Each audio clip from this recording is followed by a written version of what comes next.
ক্ষুদ্র ও কুটির শিল্প বা বিসিক খুলনা এর আয়োজনে এবং খুলনা জেলা প্রশাসনের সহযোগিতায় শুরু হয়েছে খুলনা বিসিক উদ্যোক্তা মেলা 2026।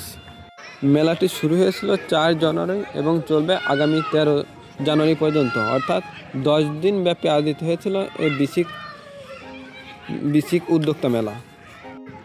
এ মেলাতে আসলেই আপনি দেখতে পারবেন হরেক রকমের হস্তশিল্পের বাহার, যেন হস্তশিল্প নির্মাতারা তাদের আপন মনের মাধুরী মিশিয়ে স্টলগুলোতে তাদের পণ্য সামগ্রী উপস্থাপন করেছে। হস্তশিল্পগুলো একদিকে যেমন আমাদের দেশীয় ঐতিহ্য সংরক্ষণ করে, তেমনি নারীদের এটি অনুপ্রেরণা এবং আত্মনির্ভরশীল করে তোলে।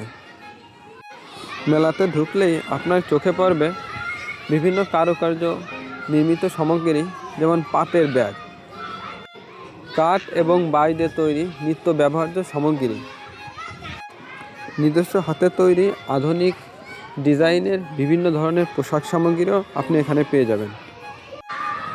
বাচ্চাদের খেলনা, নারীদের ব্যবহৃত বিভিন্ন অর্নামেন্টস, মধু এবং বই খাতা সহ বিভিন্ন ধরনের স্টল এখানে বসেছে। এখানে স্টলের সংখ্যা রয়েছে 40টি। কিছুক্ষণ বইয়ের লাইব্রেরির পাড়ে ঘুরছিলাম, দেখছিলাম বিভিন্ন ধরনের সাহিত্যের বই, কবিতার বই, কাব্যগ্রন্থ সহ নানা ধরনের বই সংগ্রহ করেছেন এখানে বিক্রেতারা। তার পাশেই রয়েছে বিভিন্ন ধরনের প্লাস্টিক সামগ্রী এবং মেয়েদের ব্যবহার্য বিভিন্ন ধরনের সামগ্রী, যেন বাহারি সামগ্রীতে ফুটিয়ে তুলেছে বিক্রেতারা তাদের দোকানগুলো। এখানে স্টলগুলোর মালিক বেশিরভাগই নারীরা, যা আমাদের নারীদের আত্মনির্ভরশীলতাকে স্বতঃস্ফূর্তভাবে ইঙ্গিত করে। শুধু পোশাক সামগ্রী নয়, দীপসন্ধ্যে তৈরি ফুলদানি, আতর, সুগন্ধি এবং মেয়েদের সুন্দর সুন্দর পোশাকের যেন অপূর্ব সমাহার বসেছে এই বিসিক মেলাতে। কেক, পিঠা, মিষ্টান্ন আর ঘরে সাজানোর অনেক রকমের সামগ্রীও চোখে পড়েছিল। তো আপনি যদি মেলাতে আসতে চান, আপনাকে প্রথমে আসতে হবে খুলনা শিববাড়ি সিএনজি স্ট্যান্ডের পাশে অবস্থিত খুলনা বিসিকের অফিস। বিসিক এবং কৃষি অফিসের কাছেই মেলাটি অনুষ্ঠিত হচ্ছে। বিসিক প্রাঙ্গণে মোট 40টি স্টলে সজ্জিত হয়েছে মেলায় এই যে আপুর পোশাক সামগ্রী, এর ডিজাইনার এবং উদ্যোক্তা তিনি নিজেই। পাশে আরও একটি পোশাক সামগ্রীর দোকান, যে স্টলগুলো সজ্জিত হয়েছে রং বেরঙের বাহারি পোশাকে।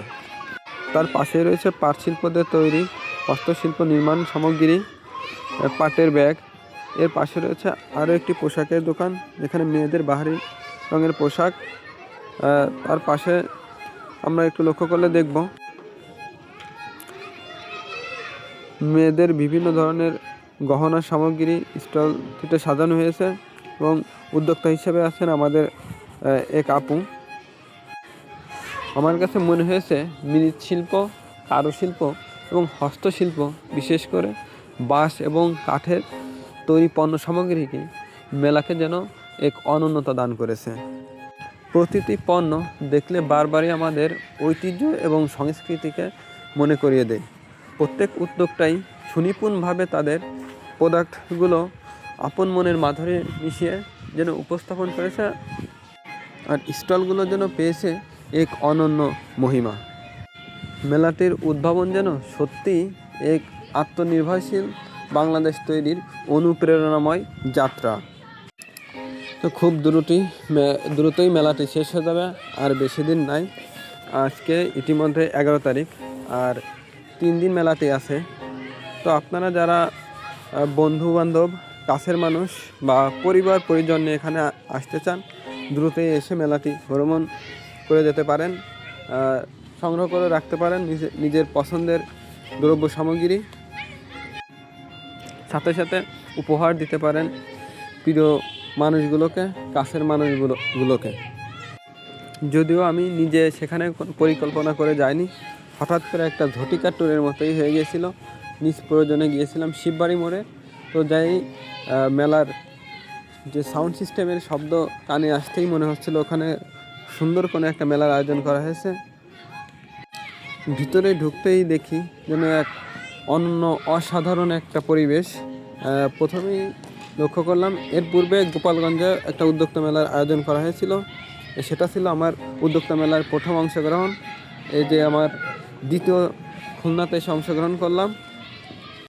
তো যেই মনে হচ্ছিল যে মেলা ভ্রমণের ক্ষুদ্র অভিজ্ঞতা আমার দর্শক শ্রোতাদের সাথে একটু শেয়ার করে নিই, সেই উপলক্ষেই ভিডিওটা বানিয়েছি। সকলকে ধন্যবাদ জানিয়ে আজকে এখানে শেষ করছি। আল্লাহ হাফেজ।